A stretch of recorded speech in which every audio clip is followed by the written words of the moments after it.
السلام علیکم مائی ویورز، امید کرتی ہوں آپ سب لوگ ٹھیک ہوں گے۔ وہ کہتے ہیں نا ٹھیک ہو نا، ٹیٹو پارٹیاں ہو رہی ہیں۔ نہیں آج کل تو پارٹی ہو رہی ہے۔ چلیں جی، آج میں آپ کے لیے ایک ناول لے کر آئی ہوں، ایمان، امید اور محبت، جو کہ ہماری بہت ہی پیاری رائٹر ہیں عمیرہ احمد، انہوں نے لکھا ہے۔ اس کے بارے میں آپ کو اوور ویو دوں گی۔ اس میں ہمارے پاس جو ہے مین کریکٹر وہ امید ہیں۔ امید جو ہیں وہ اپنے بابا کی بہت زیادہ لاڈلی ہیں، اور وہ کہتے ہیں نا کہ جو لاڈلے ہوتے ہیں انہی سے زندگی بہت زیادہ کٹھن امتحانات لیتی ہے۔ تو بس اس میں بھی کچھ ایسا ہی سسٹم ہے۔ امید کو اپنے منگیتر سے بہت زیادہ محبت ہوتی ہے، لیکن اس کے سامنے ایسی سچویشنز آ جاتی ہیں کہ اسے محبت اور ایمان میں سے کسی ایک کو چننا پڑتا ہے۔ تو ہم دیکھیں گے کہ وہ محبت کو چنتی ہیں یا پھر ایمان کو چنتی ہیں۔ تو چلیں سٹارٹ کرتے ہیں ہم لوگ۔ وہ بہت آہستہ آہستہ آنکھیں کھول رہا تھا، اور ہوش میں آنے کے ساتھ ہی سب سے پہلا احساس سر کے پچھلے حصے میں ہونے والی شدید تکلیف کا تھا۔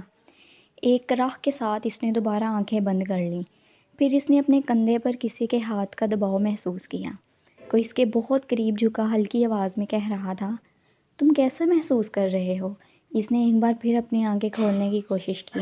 وہ دوبارہ آنکھیں کھولنے میں کامیاب رہا۔ بیڈ کے کنارے اسے چند ہیولے سے نظر آئے۔ اس نے انہیں دیکھنے، ان پر نظر جمانے کی کوشش کی، مگر ناکام رہا۔ درد بہت شدید تھا۔ اس نے ایک بار پھر آنکھیں بند کر لیں اور کراہنے لگا۔ تمہارا نام کیا ہے؟ اب اس سے کچھ اور پوچھا گیا۔ وہ چند لمحے اس طرح آنکھیں بند کیے کراہتے ہوئے اپنا نام سوچتا رہا۔ پھر جیسے اس کے ذہن میں ایک اسپارک ہوا اور اسے اپنا نام یاد آ گیا۔ بے اختیار اس نے مدھم آواز میں اپنا نام بتایا۔ تمہارے گھر کا فون نمبر کیا ہے؟ اب اس سے ایک اور سوال کیا گیا۔ اس نے ایک بار پھر فون نمبر یاد کرنے کی کوشش کی، مگر وہ یاد نہیں کر سکا۔ اس کا ذہن منتشر تھا، وہ کچھ کہے بغیر کراہتا رہا۔ تمہارے گھر کا فون نمبر کیا ہے؟ اس سے ایک بار پھر پوچھا گیا۔ یاد نہیں، اس نے لڑکھڑاتی ہوئی آواز میں کہا۔ آفس کا فون نمبر بتا سکتے ہو؟ چند لمحوں کی خاموشی کے بعد اس سے دوبارہ پوچھا گیا۔ اس نے ایک بار پھر اپنے منتشر ذہن کو ایک جگہ مرکوز کرنے کی کوشش کی۔ ایک بار پھر وہ ناکام رہا۔ اسے آفس کا فون نمبر بھی یاد نہیں آیا۔ آفس کا فون نمبر بتا سکتے ہو؟ نہیں، اس بار اس نے کہا۔ سوچنے کی کوشش کرو، یاد کرو۔ اس بار اس کا کندھا تھپ تھپا کر اس سے کہا گیا۔ مجھے یاد نہیں۔ اس کے درد کی شدت میں ایک دم اضافہ ہو گیا۔ کیا تم جانتے ہو تم کہاں ہو؟ اس نے آنکھیں کھول کر سوال کرنے والے کے چہرے کی شناخت کرنے کی کوشش کی۔ وہ اسے پہچان نہیں سکا۔ چہرہ شناسا نہیں تھا۔ صرف ایک لمحے کے لیے وہ آنکھیں کھلی رکھ سکا، پھر اسے دوبارہ آنکھیں بند کرنی پڑیں۔ ہاسپٹل، ذہن پر چھانے والی تاریکی سے پہلے اس نے بہت ہلکی آواز میں اٹکتے ہوئے کہا۔ اس کے بعد وہ کچھ بول نہیں سکا۔ یہ دوبارہ بے ہوش ہو گیا۔ اس کے پاس کھڑے ڈاکٹر نے اس کے نبض دیکھتے ہوئے کہا، کہیں یہ پہلے کی طرح پھر کوما میں تو نہیں چلا جائے گا؟ ساتھ کھڑی نرس نے خدشہ ظاہر کیا۔ نہیں، یہ اب کوما میں نہیں جائے گا۔ میرا خیال ہے آدھے گھنٹے تک یہ دوبارہ ہوش میں آ جائے گا، ڈاکٹر نے نرس سے کہا۔ اپنے بارے میں یہ اب بھی نام کے علاوہ کچھ نہیں بتا سکا تو پولیس اس کے گھر کیسے اطلاع دے گی؟ نرس ڈاکٹر سے پوچھا۔ مجھے نہیں پتا، یہ ان کا معاملہ ہے، وہ کچھ نہ کچھ کر ہی لیں گے۔ ہمارا کام صرف اس کی جان بچانا تھا، وہ ہم کر چکے ہیں، اس بار ڈاکٹر نے قدرے لاپرواہی سے کہا۔ نرس نے جواب میں کچھ کہے بغیر ایک نظر مریض کو دیکھا اور پھر ڈاکٹر کے پیچھے کمرے سے نکل گئی۔ کمرے میں اب اس کے علاوہ اور کوئی نہیں تھا۔ تو ویورز، یہاں پر ایک بہت اچھی بات لکھی گئی ہے جو کہ میرے دل کی گہرائیوں کو چھو کر گزری ہے۔ وہ یہ ہے، محبت طریق جنگل کی طرح ہوتی ہے۔ ایک بار اس کے اندر چلے جاؤ، پھر یہ باہر آنے نہیں دیتی۔ باہر آ بھی جاؤ تو آنکھیں جنگل کی تاریکی کی اتنی عادی ہو جاتی ہیں کہ روشنی میں کچھ بھی نہیں دیکھ سکتی، وہ بھی نہیں جو بالکل صاف، واضح اور روشن ہے۔ اور یہی حال یہاں پر ہمارے جو مین کریکٹر ہے امید کا ہوگا۔ اس نے آہستہ آہستہ اپنی آنکھیں بند کر لیں۔ اب وہ یاد کرنے کی کوشش کر رہی تھی کہ اس نے یہ سب کب اور کس سے کہا ہے۔ اسے یاد تھا، اس نے یہ سب کس سے کب کہا تھا۔ ہاں، جنگل ہی تو ہے جس کے اندر میں آ گئی ہوں۔ نہ باہر نکل سکتی ہوں، نہ اندر رہ سکتی ہوں۔ اندر رہنے پر میرے ہاتھ کچھ نہیں آئے گا، باہر جانے پر میں آنکھیں رکھتے ہوئے بھی دیکھنے کے قابل نہیں رہوں گی، بالکل ویسے ہی جیسے ان 5 سالوں میں ہوا تھا جب میں امید امید، اس کی سوچوں کا تسلسل امی کی آواز سے ٹوٹ گیا۔ یہاں اندھیرے میں کیوں بیٹھی ہو؟ میرا دل چاہ رہا ہے امی یہاں بیٹھنے کو۔ اندر تو بہت گھٹن محسوس ہو رہی ہے۔ اندھیرے میں اس کے چہرے پر پھسلتی ہوئی نمی امی کو نظر نہیں آ سکی، اور اس کی آواز سے تو کبھی کوئی یہ جان ہی نہیں سکتا تھا کہ وہ رو رہی ہے۔ گھٹن آبس کی وجہ سے ہے، ابھی تھوڑی دیر میں آندھی آ جائے گی اور پھر بارش ہوگی تو موسم ایک ہو جائے گا۔ وہ اندازہ نہیں کر سکی کہ وہ کسے تسلی دے رہی تھی۔ میں صحن کی لائٹ جلا دوں؟ اب وہ ایک بار پھر اس سے پوچھ رہی تھی۔ نہیں، اندھیرے میں سکون مل رہا ہے، روشنی پریشان کرے گی۔ اس نے گردن موڑے بغیر انہیں جواب دیا تھا۔ اور اگر انہیں پتہ چل جائے کہ میں کیا کر بیٹھی ہوں یا میرے ساتھ کیا ہو چکا ہے تو شاید یہ ساری عمر مجھے طریقی میں ہی رہنے دیں۔ اس نے ان کے اگلے جملے پر سوچا تھا۔ ایک تو تمہاری عادتیں بھی بہت عجیب ہیں، بھلا روشنی کیسے پریشان کرے گی؟ وہ بھی اس کی پشت پر کھڑی تھی۔ اس طرح اندھیرے میں بیٹھنا کوئی اچھی بات تو نہیں ہے، وہ ایک بار پھر کہہ رہی تھی۔ بس تھوڑی دیر بیٹھنے دیں، پھر میں اٹھ جاؤں گی، اس نے بہتے آنسوں کے ساتھ انہیں یقین دلایا۔ اچھا، اور کھانا کب کھاؤ گی؟ وہ اب دوسری بات پر پریشان ہو رہی تھیں۔ کچھ دیر بعد، اس نے کہا۔ میں اندر جا رہی ہوں، تم بھی جلدی اندر آ جاؤ، ٹھیک ہے؟ وہ کسی بچے کی طرح اس سے یقین دہانی چاہ رہی تھی۔ وہ خاموش رہی۔ اس کی پشت پر قدموں کی چاپ ابھری۔ وہ اب واپس اندر جا رہی تھیں۔ کاش اس وقت وہ میری پشت پر کھڑی نہ ہوتی، میرے سامنے آ جاتی، میرے آنسوؤں کو دیکھ لیتی، پھر مجھ سے وجہ پوچھتی، یا پھر میری آواز سے ہی کچھ اندازہ کر لیتی، پھر میں ان کو سب کچھ بتا دیتی، سب کچھ، ایک ایک بات، ایک ایک لفظ، ایک ایک حرف، وہ سب جو میں آج تک کسی سے نہیں کہہ سکی، جسے چھپانے کے لیے مجھے اپنے وجود میں ایک قبر بنانا پڑے گی۔ وہ اسی طرح صحن میں پڑی کرسی پر بیٹھی سوچتی رہی، مگر اس نے میرے ساتھ یہ سب کیوں کیا؟ میرے ساتھ ہی کیوں؟ میں نے تو وہ کچھ سوچتے سوچتے ایک بار رک گئی۔ ہاں، مخلص تو میں بھی نہیں رہی، میں نے بھی ہمیشہ فار گرانٹیڈ لیا، مگر میں نے اس سب کی خواہش تو نہیں کی تھی، اور پھر اب میں جب… اس نے ہونٹ بھینچ لیے۔ آنسو اب اس کی گردن پر پھسلتے ہوئے قمیص کے گریبان میں جذب ہو رہے تھے۔ ہوا ایک دم تیز ہو گئی۔ اس نے فضا میں گرد محسوس کی۔ صحن میں لگے ہوئے درخت بہت تیزی سے ہل رہے تھے۔ ہوا میں اڑنے والے پتے اب اس سے ٹکرانے لگے تھے۔ وہ بے جان قدموں سے اٹھ کھڑی ہوئی۔ اندر کمرے میں آ کر اس نے دروازہ بند کر لیا۔ بیڈ پر لیٹ کر اس نے آنکھیں بند کر لیں۔ اسے وہاں آئے کتنے دن ہو گئے تھے اسے یاد نہیں تھا۔ وہ کوشش کے باوجود بھی وہاں سے واپس جانے میں ناکام رہی۔ تمہاری عادتیں بہت خراب ہو گئی ہیں، اس بار اسے آنے دو، میں بات کروں گی اس سے کہ تمہیں کچھ کہتا کیوں نہیں ہے، اپنی مرضی کہتی رہتی ہو۔ وہ امی کی باتوں کو خالی ذہن کے ساتھ سنتی رہی۔ تمہیں اپنا خیال رکھنا چاہیے، اس طرح کی لاپرواہی تمہارے لیے مناسب نہیں ہے۔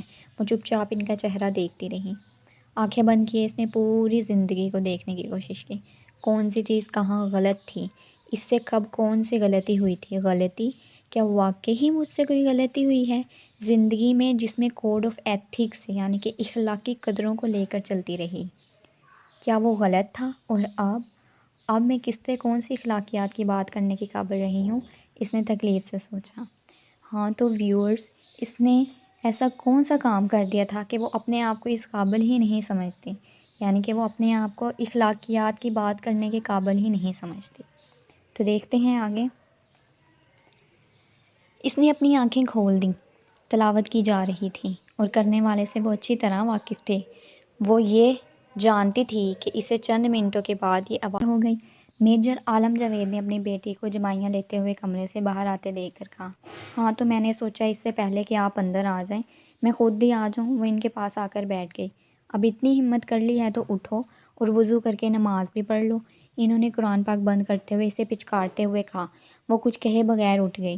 وہ میجر عالم جاوید کی سب سے بڑی بیٹی تھی، اس سے چھوٹی عدیلہ تھی، اور پھر دو جڑواں بھائی۔ وہ صرف ان کی بڑی بیٹی ہی نہیں تھی بلکہ ان کی بہت زیادہ لاڈلی بھی تھی۔ اس کے مزاج میں میٹرک میں آنے کے باوجود بہت زیادہ بچپنا تھا، اور اس کی بنیادی وجہ میجر عالم جاوید کا لاڈ پیار تھا۔ بچپن میں میجر عالم جاوید جب بھی گھر پر ہوتے وہ ان کی گود میں چڑھی رہتی۔ اس کا اب بھی یہی حال تھا۔ جب تک وہ گھر پر رہتے وہ سائے کی طرح ان کے ساتھ لگی رہتی۔ وہ ماں کی بجائے اپنا ہر کام ان سے کروانے کی عادی تھی۔ کتابوں پر کور چڑھانے کا کام ہو، لنچ باکس تیار کروانا ہو، یا پھر بال سنوارنے کا خالص زنانہ کام، امید اپنے سارے کام باپ سے ہی کرواتی تھی۔ اور شاید اس عادت کو ڈالنے میں بھی بڑا ہاتھ میجر عالم جاوید کا ہی تھا۔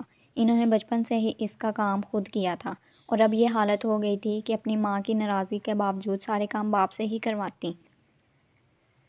جب عالم جاوید ایکسرسائز پر گئے ہوتے تو امید کے سوا کسی کو مشکل پیش نہیں آتی تھی۔ صرف وہ تھی جو اپنا ہر کام رو رو کر کیا کرتی تھی، کیونکہ اسے عادت ہی نہیں تھی۔ کوئی دوسرا بھی اس کا کوئی کام کرتا تو وہ مطمئن نہ ہوتی، جس کا نتیجہ یہ ہوتا کہ اس کی امی خفا ہو کر اس کا کوئی کام نہ کرتی اور بیٹ مین کو بھی منع کر دیتی۔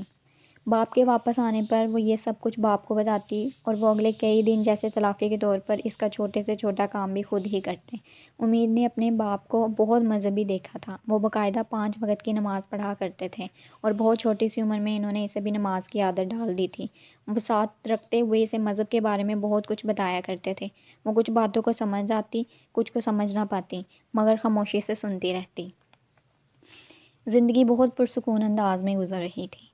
امید نے ان دنوں بہت اچھے نمبروں سے میٹرک کرتے ہوئے ایف ایس سی میں داخلہ لیا تھا، جب اسے گھر کے ماحول میں کچھ عجیب سی تبدیلیاں محسوس ہوئی تھیں۔ امی اور ڈیڈی یکدم بجھے بجھے نظر آنے لگے تھے۔ اس نے امی کو کئی دفعہ آنسو بہاتے دیکھا۔ ڈیڈی بھی بہت پریشان نظر آنے لگے تھے۔ ان کی شوخی اور شگفتگی یکدم مانت پڑ گئی تھی۔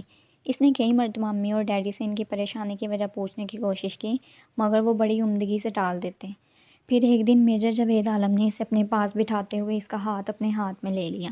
تمہیں آج کچھ ضروری باتیں بتانی ہیں امید۔ اسے ان کی آواز میں کوئی بہت غیر معمولی چیز محسوس ہوئی تھی، جس نے اسے خوفزدہ کر دیا تھا۔ مدھم آواز میں سر جھکائے انہوں نے اسے بتایا تھا کہ میڈیکل چیک اپ کے دوران ان کے دماغ میں 3 جگہ ٹیومرز پائے گئے ہیں۔ ڈاکٹرز نے انہیں فوری طور پر آپریشن کا کہا ہے۔ اسے زندگی میں کبھی اتنا خوف نہیں آیا تھا جتنا اس نے اس وقت باپ کا چہرہ دیکھتے ہوئے محسوس کیا۔ میرے پاس کوئی راستہ نہیں ہے۔ آپریشن کرواؤں تب بھی بچنے کے چانسز بہت کم ہیں، نہ کرواؤں تب بھی چند ماہ کے اندر میری بینائی ختم ہو جائے گی۔ پھر شاید ان کی آواز بھاری ہو گئی۔ وہ پلکیں جھپکے بغیر بے یقینی کے عالم میں ان کا چہرہ دیکھتی رہی۔ تم گھر میں سب سے بڑی ہو، میرے بعد تمہیں ہی میرا رول ادا کرنا ہے، میری ذمہ داریاں اٹھانی ہیں، تمہیں بہت بہادر بننا ہوگا، اس کا باپ آہستہ آہستہ اس سے کہہ رہا تھا۔ مگر میں تو کچھ بھی نہیں کر سکتی۔ کر لوگی، سیکھ جاؤ گی، کرنا پڑے گا ورنہ گھر کا کیا ہوگا۔ مجھے آرمی سے ریلیز کیا جا رہا ہے۔ آنے والے دن بہت مشکل ہو جائیں گے، خاص طور پر تمہارے چھوٹے بہن بھائیوں کے لیے۔ تمہاری امی کہہ رہی تھی کہ میں یہ سب کچھ تمہیں نہ بتاؤں، تم سن کر نہیں سہ پاؤ گی، مگر تمہیں بتانا بہت ضروری تھا۔ تم میرے بعد گھر میں سب سے بڑی ہو۔ میں نے تمہاری امی سے کہا کہ تم بہت بہادر ہو، تم سب کچھ سمجھ جاؤ گی۔ اس کی آنکھوں میں آنسو آ گئے تھے۔ گھٹی گھٹی آواز میں اس نے باپ سے کہا، امی ٹھیک کہتی ہیں، میں بہادر نہیں ہوں، میں بہادر نہیں ہوں۔ انہوں نے جواب میں کچھ نہیں کہا تھا، وہ صرف خاموشی سے اسے دیکھتے رہے تھے۔ امید کو اپنا وجود پگھلتا ہوا محسوس ہوا تھا۔ صرف میرے باپ کے ساتھ یہ سب کچھ کیوں ہوا؟ وہ تو اس کے دل میں بے اختیار شکوہ آیا تھا۔ زندگی میں بہت کچھ ہوتا ہے امید، اگر رونے سے تقدیر بدلی جا سکتی تو یہاں ہر انسان رو رہا ہوتا، تمہاری طرح۔ انہوں نے بائیں ہاتھ سے اس کے گالوں پر بہتے آنسو صاف کیے تھے۔ ہر شخص زندہ رہنا چاہتا ہے، مگر یہ اپنے ہاتھ میں نہیں ہوتا، میرے ہاتھ میں بھی نہیں ہے۔ وہ بے اختیار باپ سے لپٹ گئی۔ مگر مجھے یقین نہیں آ رہا آپ کی باتوں پر، مجھے یقین نہیں آ رہا۔ یہ کیسے ہو سکتا ہے؟ یہ سب ہمارے ساتھ کیسے ہو سکتا ہے؟ ہم آپ کے بغیر کیا کریں گے؟ وہ ہچکیوں سے رو رہی تھی۔ میجر عالم جاوید کی آنکھیں بھیگنے لگی تھیں۔ وہ کتنی دیر روتی رہی تھی اسے یاد نہیں، صرف اتنا یاد ہے کہ جب اس کے آنسو تھمے تھے تو اس کے باپ نے ایک بار پھر اسے بہت سی نصیحتیں کی تھیں۔ وہ رات اس کی زندگی کی سب سے بھیانک راتوں میں سے ایک تھی۔ وہ ایک لمحے کے لیے بھی اپنی آنکھیں بند نہ کر سکی تھی۔ کیا سب کچھ اس طرح اتنی آسانی سے ختم ہو جائے گا؟ میرا گھر، میرا باپ، اور پھر میں کیا کروں گی؟ میں تو کبھی اپنے باپ کے علاوہ کچھ کیا ہونے والا ہے؟ کیوں ہونے والا ہے؟ میرے ساتھ ہی کیوں؟ ہمارے ساتھ کیوں؟ اسے یاد نہیں صبح کب ہوئی تھی۔ اسے صبح ہونے کا احساس صرف تب ہوا تھا جب اس نے اپنے باپ کی تلاوت کی آواز سنی تھی، ہمیشہ کی طرح مطمئن، پرسکون۔ وہ آواز سن کر ایک بار پھر بچوں کی طرح پھوٹ پھوٹ کر رونے لگی تھی۔ اگلے کئی دن وہ کالج نہیں گئی۔ اگلے کئی دن اس نے روتے ہوئے گزارے۔ میجر عالم جاوید اسے ہر روز اپنے پاس بٹھا کر سمجھایا کرتے تھے۔ پھر آہستہ آہستہ وہ سنبھلنے لگی تھی، یا کم از کم اس نے اپنے باپ پر یہ ظاہر کرنا شروع کر دیا تھا کہ وہ نارمل ہونے لگی ہے۔ اب وہ ان کے سامنے نہیں روتی تھی، ان سے چھپ کر روتے تھے۔ اس نے کالج جانا بھی شروع کر دیا تھا۔ اس کی زندگی سے شوخی اور بچپنا یکدم غائب ہو گیا۔ اسے آنے والی ذمہ داریوں کا احساس ہونے لگا تھا۔ ان کے پاس کوئی ذاتی یا خاندانی گھر نہیں تھا، نہ ہی کوئی مناسب بینک بیلنس، اور آرمی سے ریلیز ہونے کے بعد بھی مالی حالات میں کوئی زیادہ بڑی تبدیلی نہیں آ سکتی تھی۔ صرف یہی ہو سکتا تھا کہ وہ لوگ کوئی چھوٹا موٹا گھر یا فلیٹ خرید لیتے اور کچھ رقم فکس ڈپازٹ کروا دیتے، مگر زندگی گزارنے کے لیے بہت سی دوسری چیزوں کی بھی ضرورت ہوتی ہے۔ وہ چیزیں کہاں سے آتی؟ وہ سب کچھ مل بھی جاتا تب بھی باپ کہاں سے ملتا؟ اگلے چند ماہ اس کے لیے کچھ اور مشکل ہو گئے۔ وہ آہستہ آہستہ اپنے باپ کو ختم ہوتے دیکھ رہی تھی۔ میجر عالم جاوید آپریشن نہیں کروانا چاہتے تھے۔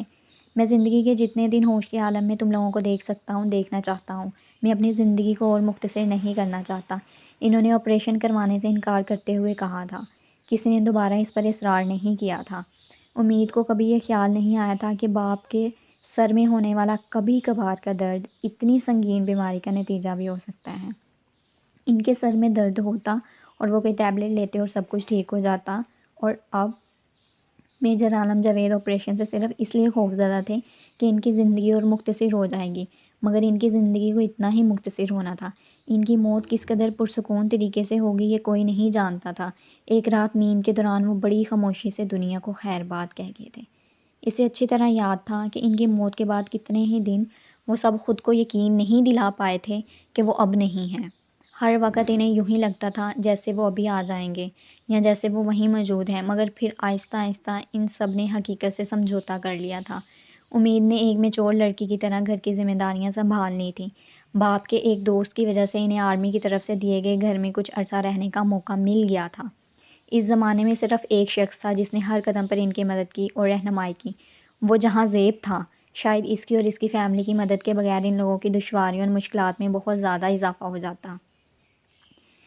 جہاں زیب اس کے والد کے ایک دوست کا بیٹا تھا اور ان کے ساتھ ان لوگوں کے بہت گہرے تعلقات تھے۔ دونوں گھرانوں میں بہت زیادہ آنا جانا تھا۔ جہاں زیب کے والد ایک بزنس مین تھے اور مستقل طور پر راولپنڈی میں مقیم تھے، جبکہ امید کے گھر والے مختلف شہروں میں گھومتے رہتے اور ہر بار جب بھی چھٹیوں میں وہ راولپنڈی آتے تو پھر تمام چھٹیاں دونوں گھرانے تقریباً اکٹھے ہی گزارتے تھے۔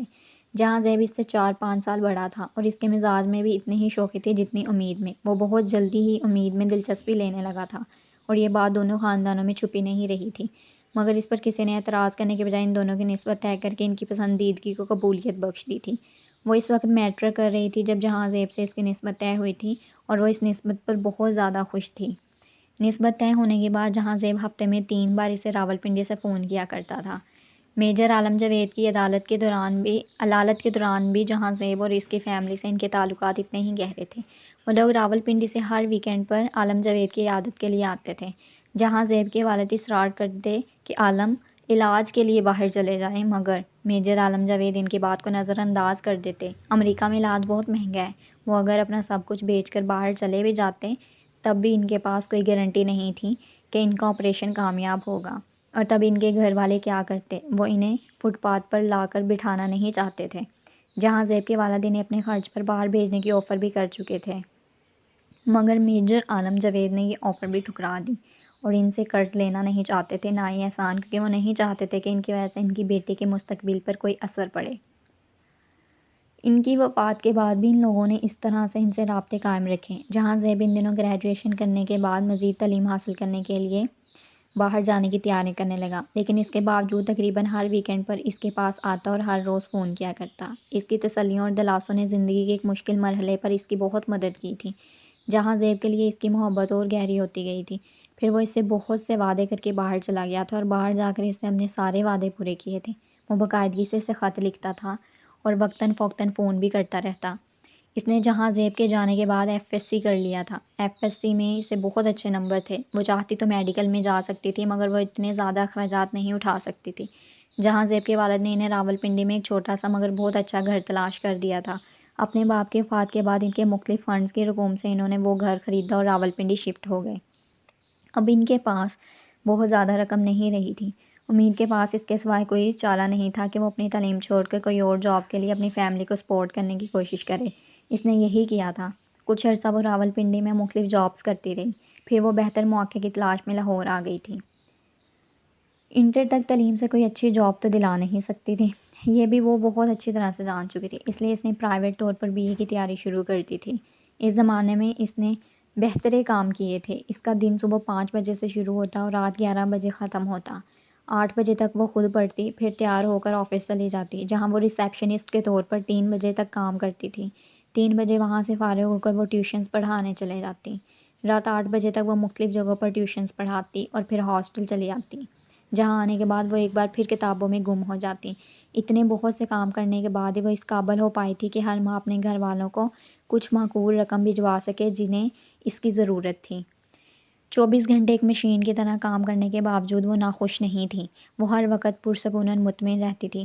یہ سب کچھ صرف چند سال کے لیے ہے، پھر جہاں زیب آ جائے گا اور سب کچھ ٹھیک ہو جائے گا، میں تب تک اپنی ذمہ داریوں سے فارغ ہو چکی ہوں گی اور ہم دونوں ایک دوسرے کے ساتھ بہت اچھی زندگی گزاریں گے۔ وہ ہر ہفتے جہاں زیب کی طرف سے ملنے والے خط کو پڑھ کر سوچتی۔ اس کی روم میٹ عقیلہ بھی جہاں زیب کے بارے میں جانتی تھی۔ تم بہت لکی ہو امید، تمہارا منگیتر بہت اچھا ہے۔ مجھے حیرانی ہے کہ باہر جا کر بھی وہ تمہیں یاد رکھے ہوئے ہے، اس طرح لیٹرز اور کارڈ بھیجتا ہے۔ عقیلہ اس کے باقاعدگی سے آنے والے خطوط اور کارڈز کو دیکھ کر کہتی۔ وہ مسکرا کر اس کی باتیں سنتی رہتی اور اسے خود پر رشک آتا۔ ہاسٹل میں اس کے ساتھ والے کمرے میں بھی اس کے منگیتر کو ڈسکس کیا جاتا تھا، وہاں بھی اس پر رش کیا جاتا تھا۔ سارے دن کی مصروفیات کے بعد اس کے پاس سکون کے لیے واحد چیز اس کے خط اور کارڈز ہوتے تھے۔ وہ کچھ دن ان کے ساتھ مصروف رہتی اور پھر حیرت انگیز طور پر پرسکون ہو جاتی۔ مہینے میں 1-2 بار راولپنڈی جاتی، ویکینڈ وہاں گزارتی اور پھر مطمئن ہو کر واپس آ جاتی۔ جہاں زیب کے والد نے اسے بہت دفعہ کہا تھا کہ وہ کوئی کام نہ کرے، وہ اس کے گھر کے اخراجات برداشت کر سکتے ہیں، مگر وہ یہ نہیں چاہتی تھی۔ وہ اپنی فیملی کے لیے سب کچھ خود کرنا چاہتی تھی۔ وہ نہیں چاہتی تھی کہ جس گھر میں اسے کل بہو بن کر جانا ہے، اس کے گھر والے پہلے ہی ان کے احسانوں تلے دب جائیں۔ ٹھیک ہے، محنت کرنا پڑ رہی ہے، زندگی قدرے مشکل ہے، آسائش نہیں رہی، مگر عزت نفس تو ہے نا۔ مجھے جہاں زیب کی فیملی کے سامنے نظریں جھکانا پڑتی ہیں، نہ ہاتھ پھیلانا پڑتا ہے، وہ سوچتی اور مطمئن ہو جاتی۔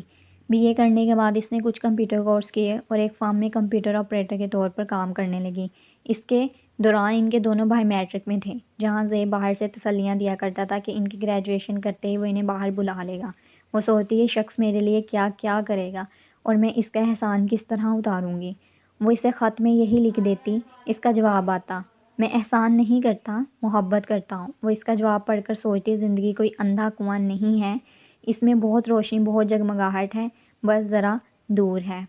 تو ویورز، جس طرح یہاں پر امید کے جو ہیں وہ منگیتر کو دکھایا گیا ہے، اس سے تو یہی لگتا ہے کہ وہ ایک بہت اچھا انسان ہے، امید کو سپورٹ کرنے والا ہے اور وہ امید سے شادی بھی کرے گا اور اسے بہت خوش بھی رکھے گا۔ لیکن ہم نہیں جانتے آگے کیا ہونے والا ہے۔ تو چلتے ہیں پھر ہم نیکسٹ کیا ہونے والا ہے۔ انہی دنوں وہ اپنی تعلیم ختم کر کے پاکستان واپس آ گیا تھا۔ پاکستان آنے کے چند دن بعد وہ ہاسٹل سے ملنے آیا۔ وہ پہلے سے زیادہ شاندار ہو گیا تھا۔ امید، ہمیں کسی ریسٹورنٹ میں چلنا چاہیے، یہاں بیٹھ کر تو ہم باتیں نہیں کر سکتے۔ وہ راولپنڈی سے اپنی کار ساتھ لایا تھا اور اب اس سے اصرار کر رہا تھا کہ وہ اس کے ساتھ چلے۔ نہیں جہاں زیب، ہمیں باتیں کرنی ہیں تو ہم یہاں بیٹھ کر بھی کر سکتے ہیں، باہر تمہارے ساتھ جانا مناسب نہیں۔ میں جب سے یہاں رہ رہی ہوں کسی کے ساتھ باہر نہیں گئی، اب تمہارے ساتھ جاؤں گی تو سب کی نظروں میں آ جاؤں گی۔ اس نے معذرت کر لی۔ تو آ جاؤ، نظروں میں کیا فرق پڑتا ہے، وہ بے حد لاپرواہی سے کہہ رہا تھا۔ امید نے حیرانی سے دیکھا۔ فرق پڑتا ہے جہاں زیب، مجھے فرق پڑتا ہے کیونکہ مجھے یہیں رہنا ہے۔ تمہیں ساری عمر تو یہاں نہیں رہنا، جتنا رہ چکی ہو کافی ہے۔ اب میں آ چکا ہوں اور میں شادی کرنا چاہتا ہوں، پھر تمہیں ڈرنے کی ضرورت نہیں ہے۔ اس کے چہرے کا رنگ تھوڑا بدل گیا۔ وہ ٹھیک ہے، لیکن پھر بھی جب تک میں یہاں رہنا چاہتی ہوں اچھے طریقے سے رہنا چاہتی ہوں۔ امید نے بات بدلنے کی کوشش کی۔ اتنا قدامت پرست بننے کی ضرورت نہیں ہے امید، میرا خیال تھا کہ تم اب تک کچھ لبرل ہو چکی ہوگی، مگر تم… خیر اس بحث کو چھوڑو، فی الحال تم میرے ساتھ چلو، میں تمہارے لیے راولپنڈی سے گاڑی پر لاہور آیا ہوں۔ جہاں زیب، یہ ٹھیک نہیں ہے، اس وقت ویسے بھی شام ہو رہی ہے اور تمہارے ساتھ پھرنا تمہیں سمجھنا چاہیے میرے پرابلم کو۔ امید نے اسے سمجھانے کی کوشش کی۔ اس میں پرابلم والی کون سی بات ہے، میں تمہارا منگیتر ہوں، تم بتا دینا ہاسٹل میں سب کو۔ یہاں ہر لڑکی کسی کے ساتھ جاتے ہوئے اسے کزن بتاتی ہے یا منگیتر، اس لیے میرے یہ کہنے سے کوئی زیادہ فرق نہیں پڑے گا۔ امید، یہ بہت فضول بات ہے، تمہیں میری خواہش کا احترام کرتے ہوئے میرے ساتھ چلنا چاہیے۔ جہاں زیب کا موڈ یکدم بگڑنے لگا تھا۔ امید حیران ہو رہی تھی، جہاں زیب کبھی اس طرح ضد نہیں کیا کرتا تھا۔ راولپنڈی میں اس کی منگنی کے بعد ان کے درمیان فون پر بات ہوتی اور وہ اکثر ان کے گھر آیا کرتا تھا، لیکن اس نے اس طرح کبھی اسے باہر چلنے کے لیے کہا تھا، نہ ہی ایسی کسی بات پر کبھی ضد کی تھی، اور وہ اب ناراض ہو رہا تھا۔ امید کو اس کے رویے سے عجیب سی الجھن ہونے لگی تھی۔ اس کے مسلسل اصرار کے باوجود وہ اس کے ساتھ نہیں گئی۔ وہ بہت مشتعل ہو کر وہاں سے چلا گیا۔ امید پریشانی کے عالم میں اپنے کمرے میں واپس آ گئی۔ کیا ہوا ہے؟ بہت پریشان لگ رہی ہو؟ عقیلہ نے اس کے چہرے کے تاثرات سے اس کی پریشانی کو بھانپ لیا۔ نہیں، کچھ نہیں۔ وہ بیڈ پر بیٹھ گئی۔ تم جہاں زیب سے ملنے گئی تھی، ملنی؟ عقیلہ نے غور سے اس کا چہرہ دیکھتے ہوئے پوچھا۔ ہاں۔ کوئی پرابلم؟ کوئی جھگڑا ہو گیا ہے؟ ہاں۔ کیا ہوا؟ عقیلہ، وہ مجھے باہر لے کر جانا چاہ رہا تھا۔ تو عقیلہ نے بہت پرسکون انداز میں جواب دیا۔ تو یہ کہ میں انکار کر دیا۔ کیوں؟ یہ ٹھیک نہیں ہے اس طرح اس کے ساتھ باہر جانا۔ کیوں ٹھیک نہیں ہے؟ وہ تمہارا منگیتر ہے، اتنے سالوں کے بعد باہر سے آیا ہے۔ مگر یہ غلط ہے عقیلہ، وہ تقریباً چلا پڑی۔ ہاسٹل میں سب لوگ میرے بارے میں کیا سوچتے اور میرے گھر والوں کو پتہ چلتا تو وہ کیا محسوس کرتے؟ ہاسٹل میں رہنے والوں کی پرواہ کرنے کی تمہیں کوئی ضرورت نہیں ہے۔ وہ جو چاہیں انہیں سمجھنے دو۔ جہاں تک گھر والوں کی بات ہے تو تمہارے گھر والوں کو کیسے پتہ چلے گا؟ وہ تو راولپنڈی میں ہے۔ اسی لیے تو میں یہ دھوکہ نہیں کرنا چاہتی۔ ان کے اعتماد توڑنے کی ہمت نہیں ہے مجھ میں۔ اس نے صاف انکار کیا۔ جہاں زیب بالکل صحیح ناراض ہوا ہے۔ تمہارے جیسی لڑکی کے ساتھ یہی ہونا چاہیے۔ وہ تم سے محبت کرتا ہے اور تمہیں کبھی ہاسٹل کی فکر ہے تو کبھی گھر والوں کی۔ اپنی کیوں نہیں سوچتی تم؟ کیا مطلب ہے تمہارا؟ مطلب بالکل صاف ہے، وہ تمہارا منگیتر ہے، تمہیں اس کی خواہشات کو اولویت دینی چاہیے۔ وہ تمہیں اگر اپنے ساتھ باہر لے جانا چاہ رہا ہے تو اس میں کوئی ایسی بری بات نہیں ہے۔ بری بات ہے، میرے ڈیڈی نے جہاں زیب کے ساتھ منگنی ہونے کے بعد ایک بار مجھ سے کہا تھا کہ وہ فون کرتا ہے، ٹھیک ہے، اس سے بات کر لیا کرو، مگر اس کے ساتھ شادی سے پہلے کبھی باہر مت جانا۔ عقیلہ اس کی بات پر عجیب سے انداز میں ہنسی۔ تمہارے ڈیڈی بہت عرصہ پہلے مر چکے ہیں۔ جو لوگ مر جاتے ہیں ان کی اقوال ذریعے دہرانے اور ان پر عمل کرنے کے بجائے زندہ لوگوں کی خواہشات کے بارے میں غور کرنا چاہیے۔ امید کو اس کی بات پر دھچکا لگا۔ اسے توقع نہیں تھی کہ وہاں اس کے باپ کے بارے میں اتنی بے رحمی سے بات کرے گی۔ مجھے دیکھو، میں بھی شفیق کے ساتھ باہر جاتی ہوں، حالانکہ ہم دونوں کی تو کوئی منگنی نہیں ہوئی۔ تمہارے نظریات کے لحاظ سے تو میں بھی ایک بری لڑکی ہوں نا؟ وہ سمجھ نہیں پائی وہ طنز کر رہی تھی یا وہ تمہارا اپنا فیصلہ ہے۔ میں دوسروں کے کردار کے حوالے سے کوئی بات نہیں کرتی، مگر اپنے لیے مجھے یہ کرنا اچھا نہیں لگتا۔ کیوں اچھا نہیں لگتا؟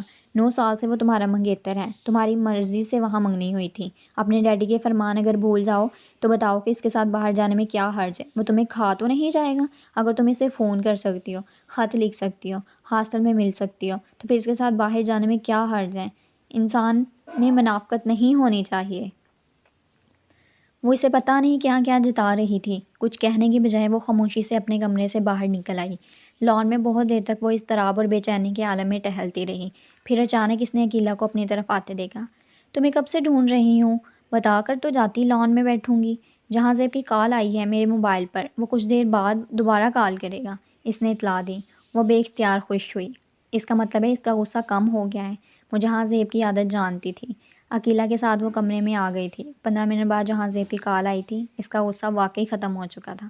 اس نے امید سے اپنے تلخ رویے کے لیے معذرت کی۔ امید نے کھلے دل سے اسے معاف کر دیا۔ اس ویکنڈ پر تم راولپنڈی آ سکتی ہو؟ وہ پوچھ رہا تھا۔ کیوں؟ میرے گھر والے تمہارے گھر آنا چاہ رہے ہیں، میں بھی ان کے ساتھ آؤں گا۔ یہاں نہیں تو وہاں تو ملاقات ہو سکتی ہے نا؟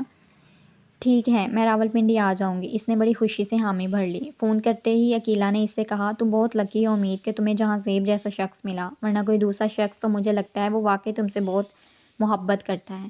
امید عقیلہ کی بات پر فخریہ انداز میں مسکرائی۔ ہاں، اس میں تو کوئی شک نہیں کہ وہ مجھ سے محبت کرتا ہے، وہ میری بات سمجھ لیتا ہے۔ وہ کہتے ہوئے کھانا لینے کے لیے میس میں چلے گئی۔ تو ویورز، یہاں پہ اس کے فیانسے نے اسے باہر ملنے کے لیے بلایا، تو آپ لوگوں کا کیا مطلب ویو ہے اس بارے میں کہ اسے جو تھا وہ اسے انکار کر دینا چاہیے تھا یا اسے اس کے ساتھ چلے جانا چاہیے تھا؟ اس کی ناراضگی کو جو ہے وہ بودر کرنا چاہیے تھا کہ وہ اسے اس کے ساتھ چلنا چاہیے کیونکہ وہ اس کا فیانسے تھا، اس کے ساتھ اس نے اپنی زندگی گزارنے دی؟ تو اپنا پوائنٹ آف ویو مجھے ضرور دیجیے گا۔ ویکینڈ پر وہ راولپنڈی آ گئی۔ رات کو جہاں زیب اپنے گھر والوں کے ساتھ آیا تھا، ہمیشہ کی طرح اس کی شوخی مزاجی اپنے عروج پر تھی۔ میری امی آج تاریخ طے کرنے آئی ہیں، وہ اس کے کمرے میں آ کر اسے بتانے لگا۔ کیا؟ وہ تقریباً چلا اٹھی۔ اتنی جلدی؟ یہ اتنی جلدی ہے؟ تمہیں یاد رکھنا چاہیے کہ ہمارے منگنی ہوئے 8-9 سال ہو گئے ہیں، اور اب ویسے بھی میں آیا ہی سیٹل ہونے کے لیے ہوں۔ جو اب کر رہا ہوں ظاہر ہے مجھے گھر تو بسانا ہی ہے، مگر جہاں زیب مجھ پر ابھی بہت ذمہ داریاں ہیں، میری بہن اور بھائی ابھی۔ اس نے کچھ کہنے کی کوشش کی۔ یار تم اپنی فیملی کے بارے میں فکر مت کرو، میں سپورٹ کر سکتا ہوں انہیں۔ میری پے بہت اچھی ہے، جتنی رقم کے لیے تم دوسرے شہر میں رہ کر سارا دن کام کرو جتنی رقم میں بہت آسانی سے دے سکتا ہوں، اس لیے تمہیں اس معاملے میں پریشان ہونے کی ضرورت نہیں ہے۔ وہ بہت مطمئن تھا۔ میں یہ نہیں چاہتی جہاں زیب کہ تم میری فیملی کو سپورٹ کرو، یہ کام مجھے خود کرنا ہے کیونکہ وہ میری ذمہ داری ہیں، تمہاری نہیں۔ میں انہیں تم پر یا کسی دوسرے پر بوجھ بنانا نہیں چاہتی۔ وہ اس کی بات پر سنجیدہ ہو گئی۔ وہ مجھ پر بوجھ نہیں ہوں گے۔ تمہاری فیملی کے ساتھ ہمارے کیسے تعلقات ہیں یہ تم اچھی طرح جانتی ہو، اور ویسے بھی جب تمہارے بھائی اپنے پیروں پر کھڑے ہو جائیں گے تو پھر انہیں ہم سے کچھ لینے کی ضرورت ہی نہیں پڑے گی۔ صرف چند سال ہی کی تو بات ہے۔ نہیں، چند سال کے لیے بھی نہیں۔ میں انہیں تمہارا احسان مند نہیں بنانا چاہتی۔ تم پہلے ہی میرے لیے بہت کچھ کر چکے ہو، امید نے دو ٹوک انداز میں کہا۔ امید؟ میں نے تم پر کوئی احسان نہیں کیا، یہ بات ذہن سے نکال دو۔ میں تم سے محبت کرتا ہوں اور جو بھی میں نے کیا وہ فرض سمجھ کر کیا ہے، پھر بھی میں اپنی فیملی کو کسی دوسرے کی ذمہ داری نہیں بنانا چاہتی۔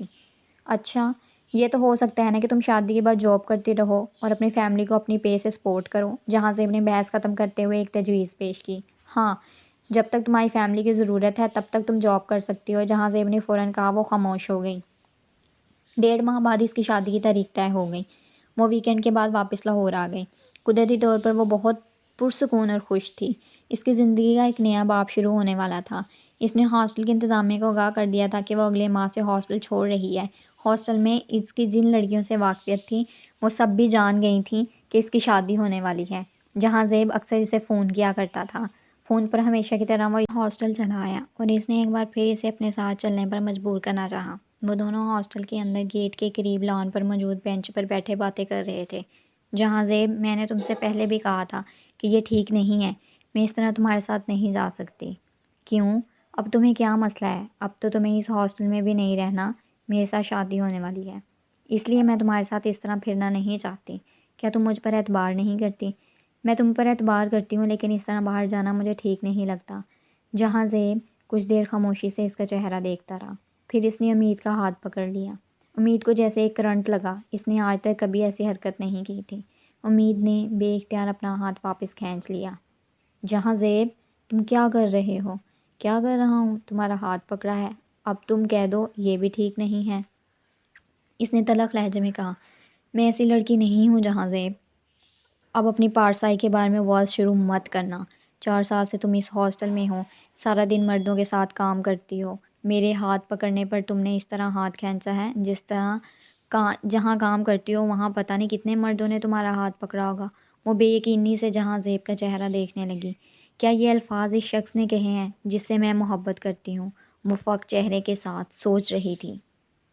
میرا ہاتھ کسی نے نہیں پکڑا، میں مردوں کے ساتھ صرف کام کرتی ہوں، اور وہ بھی اس لیے کہ کام کرنا میری مجبوری ہے، مگر میں ایک آوارہ لڑکی نہیں ہوں۔ میں تم سے کہا کہ مجھے اپنی پارسائی کے بارے میں کوئی ورز مت دینا۔ یہ کبھی مان ہی نہیں سکتا کہ مردوں کے ساتھ کام کرنے والی کوئی لڑکی مکمل طور پر شریف ہو، اور میں تم سے تمہاری شرافت یا پارسائی کے کوئی ثبوت مانگنے نہیں آیا۔ تم کیا کرتی رہی ہو مجھے دلچسپی نہیں ہے، میں صرف یہ چاہتا ہوں کہ میں تمہارا ہاتھ پکڑوں تو تم ہاتھ نہ چھڑاؤ، اور اگر میں چاہوں کہ میرے ساتھ باہر چلو تو تم بغیر کچھ سوچے سمجھے میرے ساتھ چل پڑو۔ تمہارا منگیتر اور ہونے والے شوہر کی حیثیت سے میں اتنا حق تو رکھتا ہی ہوں کہ تم میری بات مانو۔ اگر کوئی لڑکی ان لوگوں پر نوازشات کر سکتی ہے جن کے ساتھ وہ کام کرتی ہے تو اپنے منگیتر پر کیوں نہیں؟ وہ اس کی آنکھوں میں آنکھیں ڈالے بڑی بے خوفی سے کہہ رہا تھا۔ وہ اتنی ہی بے یقینی سے اس کا چہرہ دیکھ رہی تھی۔ تم جانتے ہو جہاں زیب میں کس خاندان سے تعلق رکھتی ہوں؟ میرے باپ نے مجھے کیسی تربیت دی ہے؟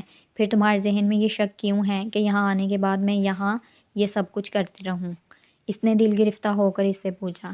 خاندان سے کوئی فرق نہیں پڑتا، نہ ہی ماں باپ کی تربیت سے۔ آزادی انسان سے بہت کچھ کروا لیتی ہے۔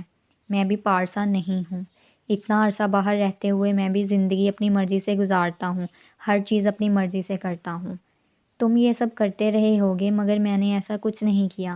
میں مسلمان ہوں، میں نے ایسا کوئی کام نہیں کیا جس پر مجھے تمہارے، اپنے گھر والوں یا اللہ کے سامنے ندامت اور شرمندگی کا سامنا کرنا پڑا ہو۔ میرے مذہب میں جو چیز گناہ ہے اسے میں گناہ ہی سمجھتی ہوں اور اس سے بچتی رہی ہوں۔ مذہب بہت آؤٹ ڈیٹڈ چیز ہے، اس کا سہارا منافق لیتے ہیں۔ وہ اس کے منہ دیکھ رہی تھی۔ تمہارا ذہن اتنا قدامت پرست ہے کہ تم آج کی دنیا میں چل نہیں سکتی۔ مذہب کا سہارا لے کر جو اخلاقی اقدام تم اپنائے ہوئے ہو وہ بہت پہلے ختم ہو چکی ہیں۔ زندگی میں سب سے ضروری چیز خوشی ہوتی ہے اور انسان کو چاہیے کہ خوشی حاصل کرنے کے لیے جو چاہے کریں، مذہب کی دیواریں اپنے گرد حائل مت کریں۔ میں اپنی بیوی میں وہ ساری خوبیاں دیکھنا چاہتا ہوں جو کسی بھی لبرل براڈ مائنڈیڈ عورت میں ہوں، کیونکہ مجھے جس سوسائٹی میں موو کرنا ہے وہاں مجھے ایک ایسی ہی عورت چاہیے۔ تمہاری شرافت میرے کام آئے گی، نہ تمہیں میرے ساتھ چلنے دے گی۔ آج بیٹھ کر میری باتوں پر سوچو، کل میں اسی وقت تمہیں لینے آؤں گا۔ وہ تلخی سے کہتا ہوا اٹھ کر چلا گیا۔ تو ویورز، کیا خیال ہے کہ جو امید ہے وہ ایمان کو چنے گی یا پھر اپنی محبت کو چنے گی؟ تو دیکھتے ہیں آگے کہ اس ناول میں کیا ہوگا۔ بہت ہی انٹرسٹنگ ناول ہے۔ تم احمق ہو، وہ ساتھ لے جانا چاہتا ہے، چلی جاؤ، ہو سکتا ہے اس طرح اس کا غصہ ٹھنڈا ہو جائے اور تمہارا مسئلہ ختم ہو جائے۔ اس رات عقیلہ نے اس کی ساری باتیں سننے کے بعد کہا، تم جتنا اس سے بچ رہی ہو اس کی خوبگی اتنی ہی بڑھ رہی ہے۔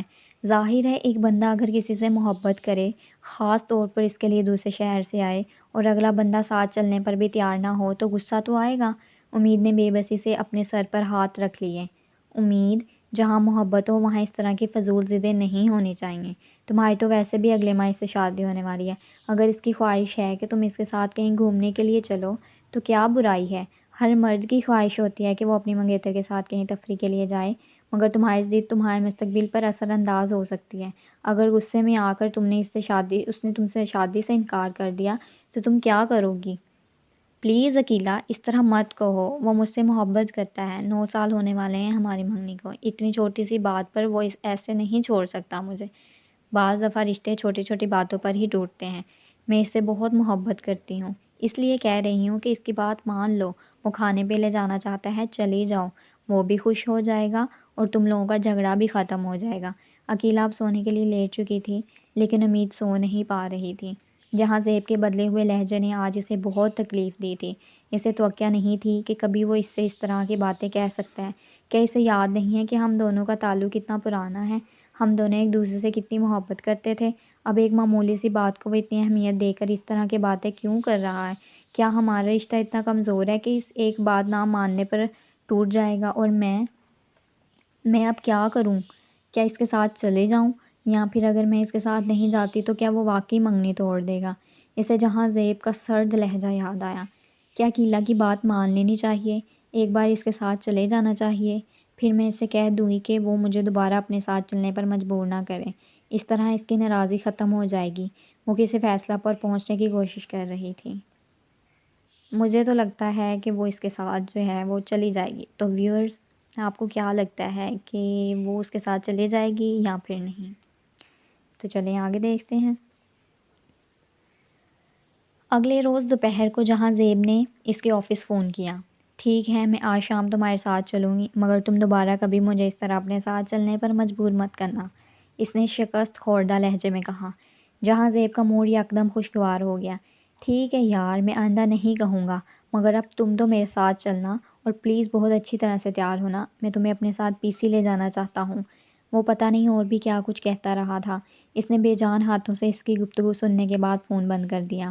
شام کو وہ ضمیر کی ملامت کے باوجود تیار ہونے لگی تھی۔ عقیلہ نے اسے اس سے فیصلہ بس رہا تھا۔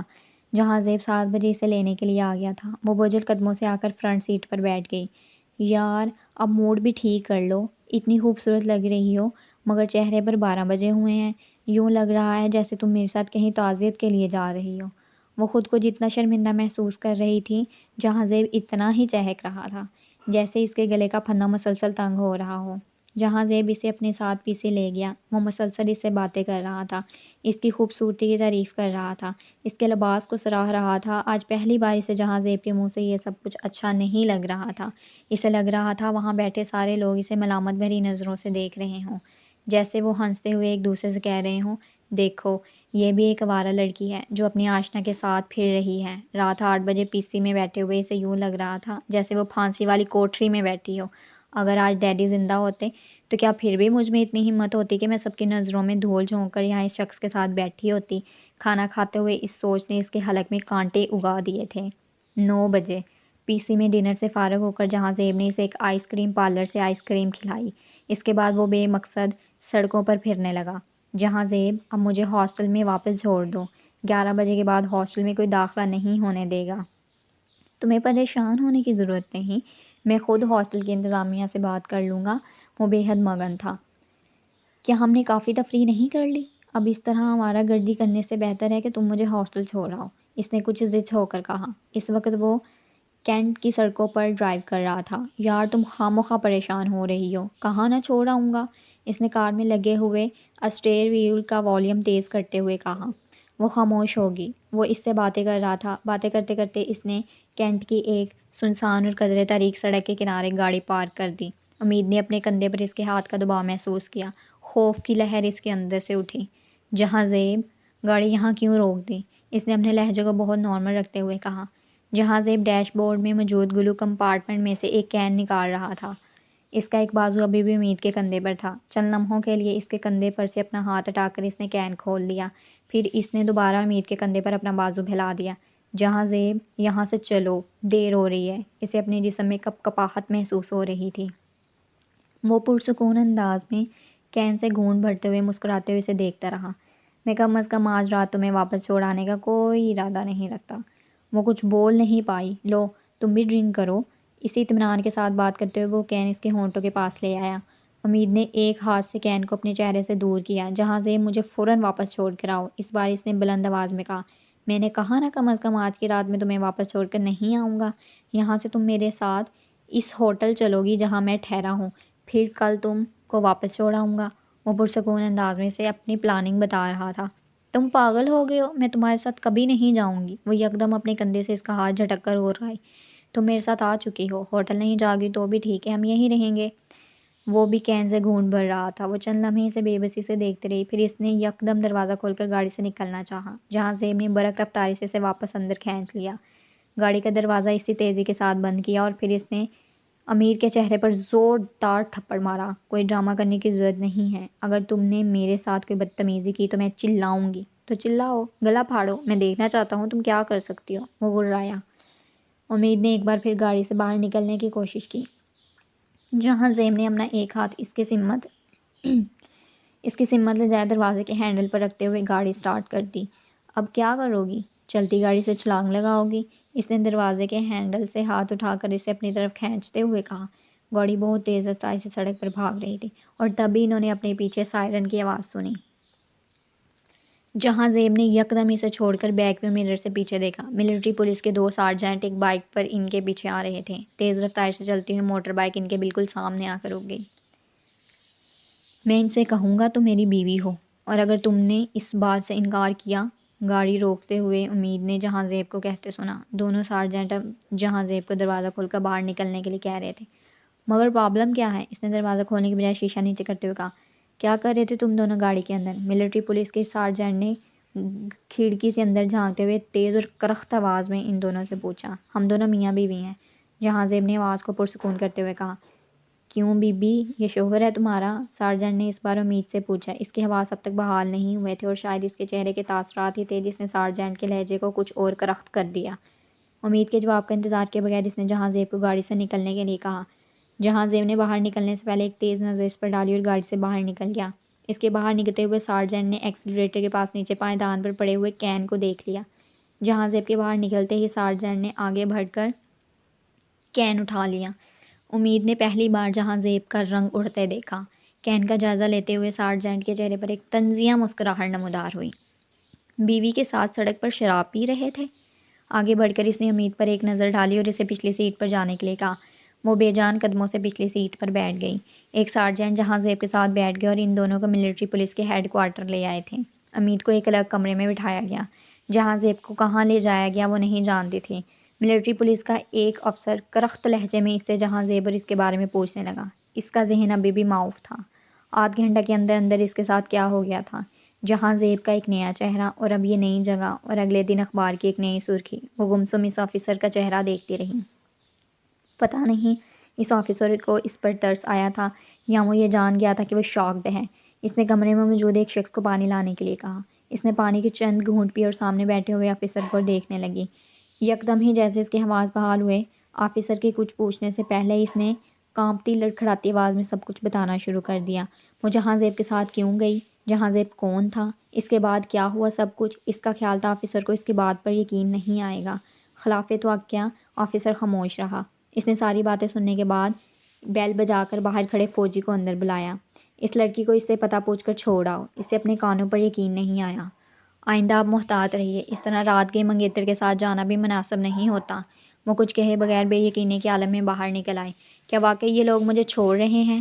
وہ ابھی بھی شیشہ پنج میں تھی، مگر آرمی کے ایک جیپ میں بٹھا کر وہ فوجی نہ صرف اسے ہاسٹل چھوڑ کر گئے بلکہ انہوں نے چوکیدار سے گیٹ کھلوا کر اسے اندر بھی بھجوایا۔ عقیلہ اپنے کمرے میں اس کے منتظر تھی۔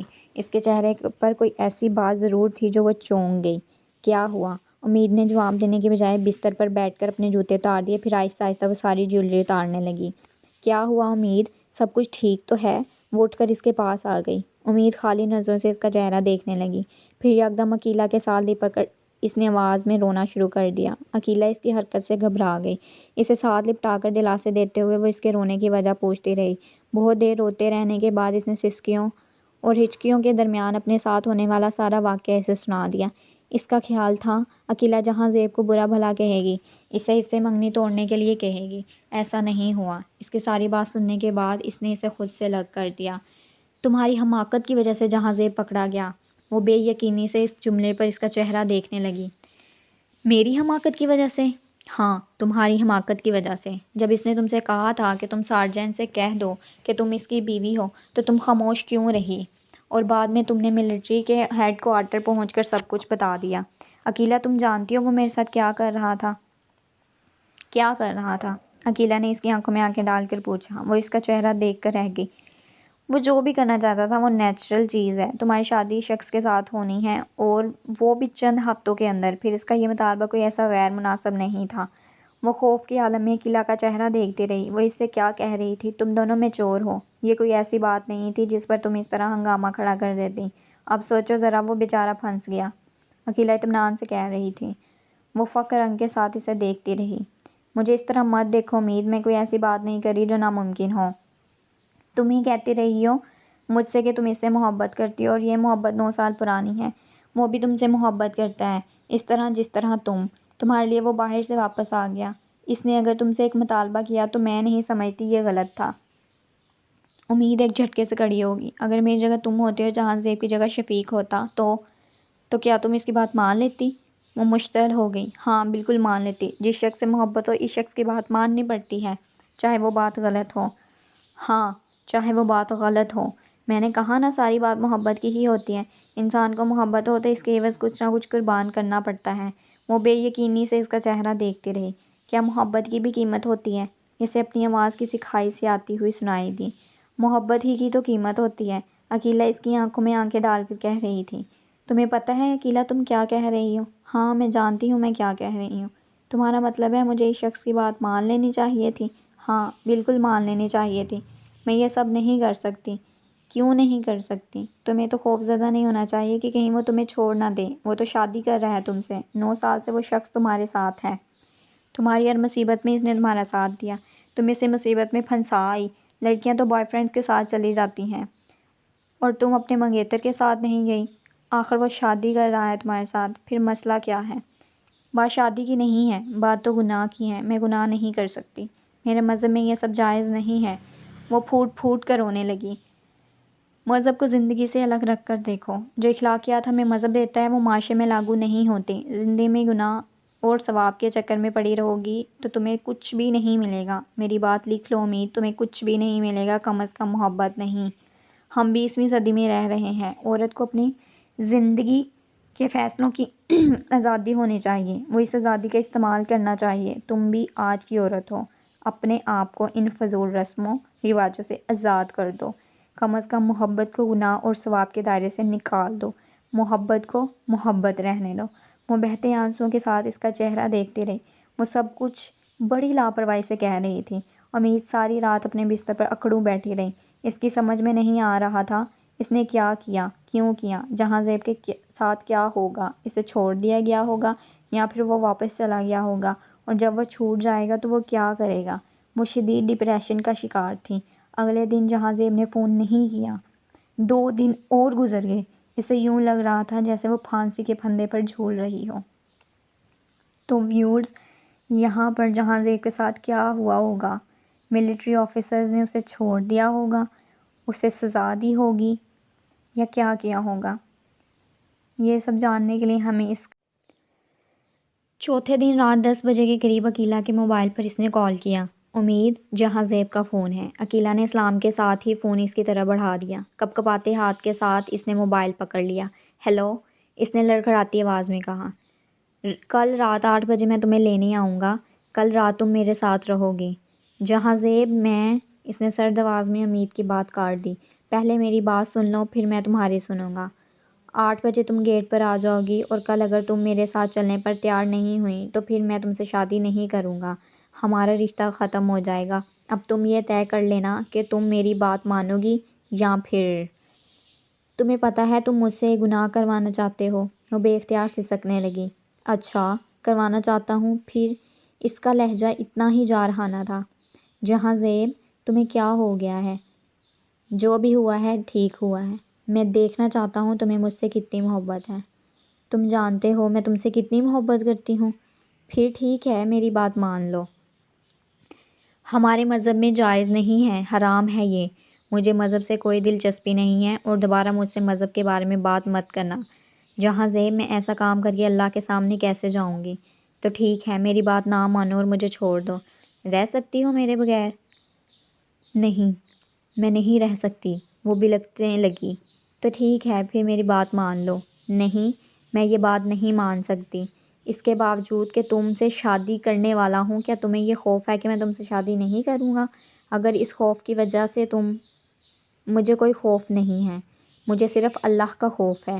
اللہ نفرت کرتا ہے ان چیزوں سے۔ مجھے اتنا بے وقت مت کرو کہ میں تمہارے سامنے زندگی میں دوبارہ کبھی نظریں اٹھا نہ سکوں، نہ اپنے وجود پر نظریں دوڑا سکوں۔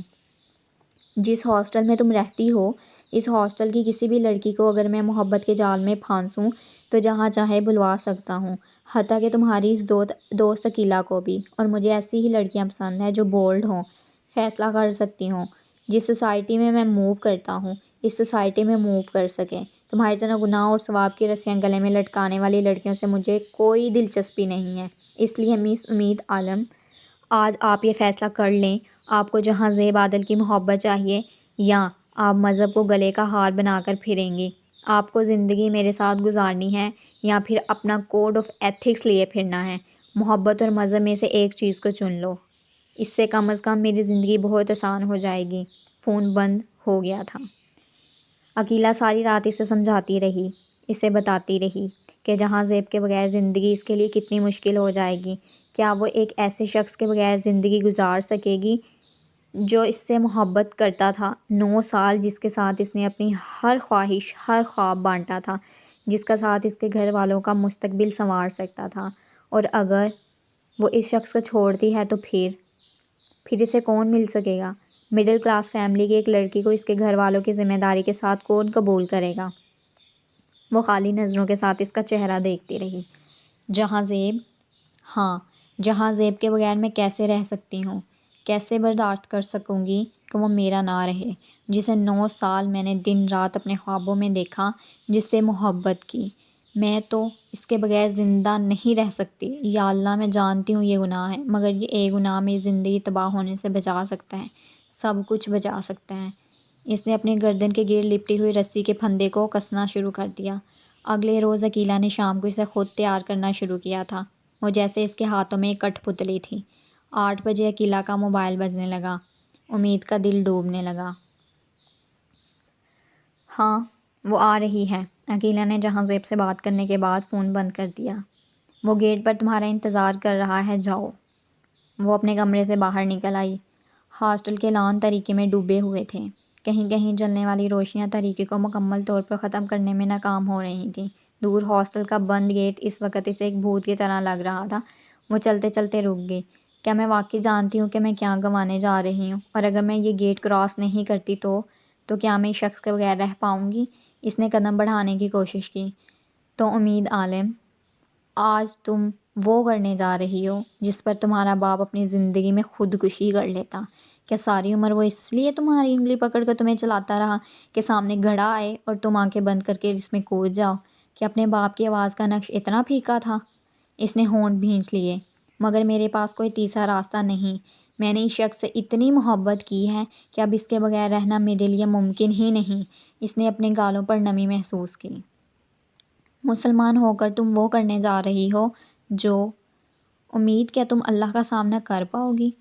اس نے اپنے وجود میں ساری ہمت نچڑتی پائی تھی، مگر اللہ جانتا ہے میں مجبور ہوں۔ وہ معاف بھی تو کر دیتا ہے، کیا مجھے معاف نہیں کرے گا؟ اس نے دل کو دلیل سے سمجھانا چاہا۔ اور اگر اللہ نے اس گناہ کے لیے تمہیں معاف نہ کیا تو؟ اسے اپنے پیروں میں زنجیریں پڑتی ہوئی محسوس ہوئیں، اور پاکیزگی تو صرف اللہ ہی عطا کرتا ہے۔ اپنے باپ کی اکثر سنائی جانے والی ایک آیت کا ترجمہ اسے لرزا گیا۔ تو کیا میں پاکیزگی چھوڑ کر اپنے وجود کو گندگی میں دھکیلنے جا رہی ہوں؟ مگر اللہ جانتا ہے میں مجبور ہوں۔ اس نے اپنے ملامت کرتے ہوئے ضمیر کو ایک اور بہانہ پیش کیا۔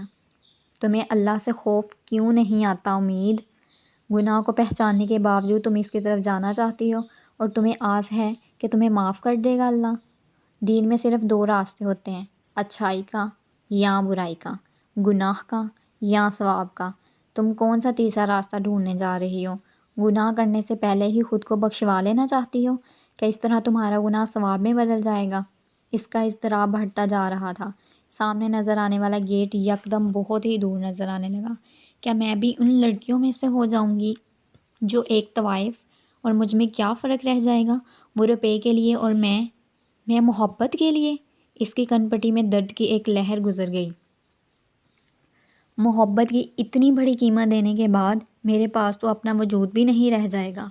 کیا مذہب، کیا خدا، موریلٹی، میری اوقات تو ایک کھوٹے سکے جتنی بھی نہیں رہ جائے گی۔ میرا باپ اپنی ساری عمر جس وجود پر آیات پڑھ پڑھ کر پھونکتا رہا، اسے میں زندگی میں کیسے گندگی میں جھونک دوں؟ اتنے سال، 5 وقت کی نمازوں میں اپنے لیے پاکیزگی اور ہدایت کی دعائیں مانگتے رہنے کے بعد اب میں کہاں جا رہی ہوں؟ کہ اللہ نے میرے دل پر مہر لگا دی ہے، یا اس گیٹ کو کراس کرنے کے بعد مہر لگا دے گا؟ اسے بے تحاشا خوف آیا۔ اس کا پورا وجود زنجیروں میں قید ہوتا جا رہا تھا۔ باہر وہ شخص ہے جس سے بڑھ کر میں نے کسی کو نہیں چاہا، تو اندر عافیت ہے، امان ہے اور ایمان ہے۔ اس چار دیواری کو پار کرنے کے بعد محبت مل جائے گی، مگر ایمان؟ اس کی کن پٹیاں درد سے پھٹ رہی تھیں۔ خالی نظروں سے اس نے سامنے گیٹ کو دیکھا، پھر اپنے پیچھے مڑ کر ہاسٹل کی عمارت کو دیکھا۔ جب تم حیا نہ کرو تو چاہے جو کرو۔ اپنے باپ کے منہ سے بہت بار سنی جانے والی حدیث سے یاد آئی تھی۔ اس نے گیٹ کو ایک بار پھر دیکھا۔ فیصلہ ہو گیا تھا۔ سرد وجود کے ساتھ وہ لان کے ایک طریق کونے میں جا کر بیٹھ گئی۔ ہاتھ بڑھا کر اس نے بالوں میں لگا ہوا کلپ اتار دیا۔ بیگ میں سے ٹشو نکال کر اس نے ہونٹ صاف کر دیے۔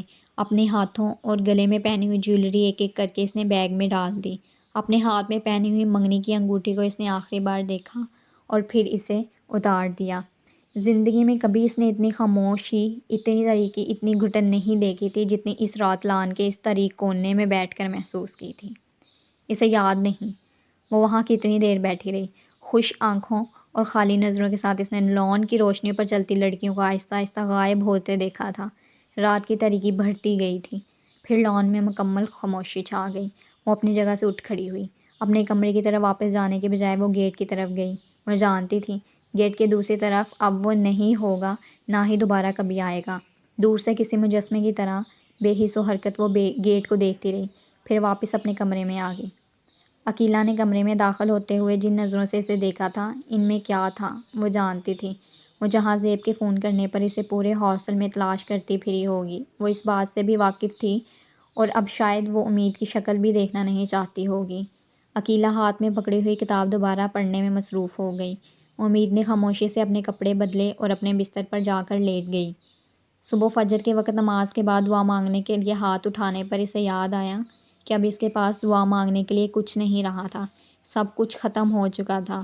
وہ دعا مانگے بغیر جائے نماز سے اٹھ گئی۔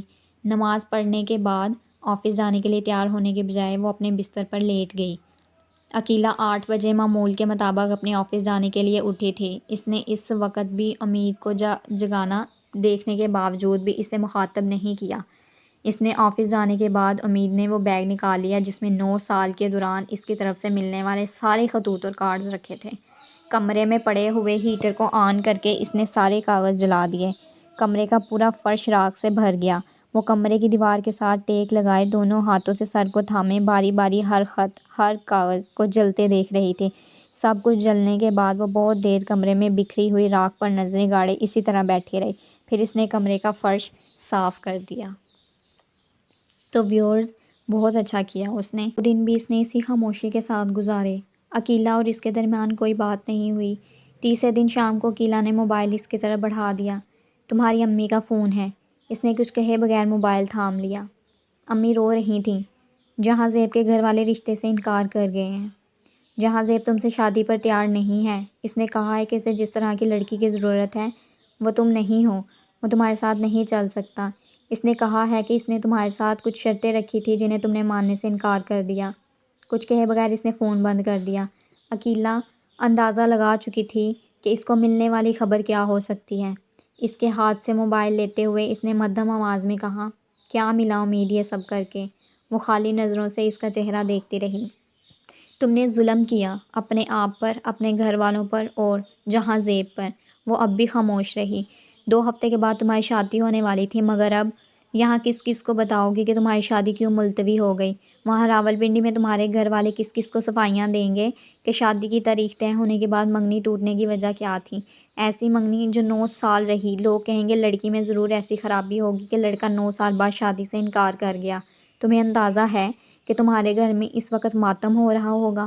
اب ایک ہاتھ میں اپنی اخلاقیات اور دوسرے ہاتھ میں اپنا مذہب لے کر ساری عمر پھرتے رہنا، لوگوں کو یہاں آیتیں اور حدیثیں سنا سنا کر اپنی صفائیاں پیش کرنا جو تم مجھے سناتی ہو، پھر دیکھنا کتنے لوگ تمہاری پارسائی پر یقین کریں گے۔ تمہاری نمازیں اور تمہاری اخلاقیات تمہارے ماتھے پر شرافت کا کوئی ٹھپا لگائیں گی۔ لوگ تمہیں اس طرح دیکھیں گے جس طرح ہر لڑکی کو دیکھتے ہیں۔ تمہارے بارے میں وہی کچھ کہیں گے جو ایک ورکنگ گرل کے بارے میں کہتے ہیں۔ تمہارے مقدر میں جو تھا اسے تم نے ٹھوکر مار دی۔ اب دیکھنا تمہارے لیے باقی کیا رہ گیا ہے۔ وہ تلخ لہجے میں مسلسل بول رہی تھی۔ امید بہت دیر تک اس کا چہرہ دیکھتی رہی، پھر اس کی آنکھوں میں نمی اترنے لگی۔ اس رات وہ دھاڑے مار مار کر پاگلوں کی طرح روتی رہی۔ عقیلہ نے کمرے میں ڈیک لگا دیا تھا کہ اس کی چیخوں کی آواز سن کر کوئی ادھر نہ آئے۔ اسے چپ کرواتے ہوئے وہ خود بھی روتی رہی۔ وہ جہاں زیب کو آوازیں دیتی، اپنے باپ کو پکارتی اور پھر دونوں ہاتھ سر پر رکھ کر چلانے لگتی۔ رات 2 بجے تک وہ نڈھال ہو چکی تھی۔ عقیلہ نے 2 بجے اسے سلیپنگ پلز کھلا کر سلا دیا۔ اس رات کے بعد بھی وہ بہت بار اس طرح پھوٹ پھوٹ کر روتی رہی تھی، مگر عقیلہ کے سامنے نہیں۔ عقیلہ چند دن اسے ٹرنکولائز دیتی رہی تھی، پھر اسے نارمل ہوئے دیکھ کر اس نے خدا کا شکر ادا کیا۔ تو ویورز، یہاں پر اس نے اپنی محبت کے علاوہ اپنے ایمان کو چنا تھا، اور مجھے اس بات پر بہت زیادہ خوشی ہے کہ ہم جو ہیں وہ سب سے پہلے اپنے ایمان کو دیکھتے ہیں، اور امید نے بھی وہی کیا، اور امید کو اللہ تعالیٰ اس کا بہت زیادہ اجر دے گا۔ باب 1 ہمارے پاس جو ہے وہ ختم ہو چکا ہے۔ نیکسٹ جو ہے ہم باب 2 سے سٹارٹ کریں گے۔ تب تک کے لیے اجازت دیں۔ اللہ حافظ۔